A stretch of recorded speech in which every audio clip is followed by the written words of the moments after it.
পাপাচার বান্দার যখন মরণের সময় উপস্থিত হয়ে যায়, নাজালাত ইলাইহি মালাইকাতুম মিনাস সামা সুদুল ওয়ুজুহ, কালো ভয়ঙ্কর আকৃতি বিশিষ্ট অসংখ্য অগণিত ফেরেশতা উপস্থিত হয়। মাহুমুল মাসুদ, তাদের সাথে সালার একটা বস্তা থাকে, সালার চট। পাপাচার বান্দার নজর যে পরিমাণ যায় ওই পরিমাণ পর্যন্ত বসে যায়। এক বর্ণনায় আসছে তার পা থেকে তারা বিভিন্ন জিনিস দিয়া প্রহার করা শুরু করে, মারা আরম্ভ করে, ভয়ঙ্করভাবে কষ্ট দিতে দিতে তার কোমর পর্যন্ত, এক পর্যায়ে বুক পর্যন্ত কষ্ট দেওয়া হয়। এইভাবে বসে থাকে সবাই।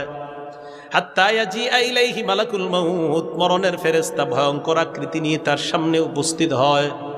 উপস্থিত হওয়ার পর কয়, আইয়াতুহান নাফসুল খবিসা, হে খারাপ আত্মা,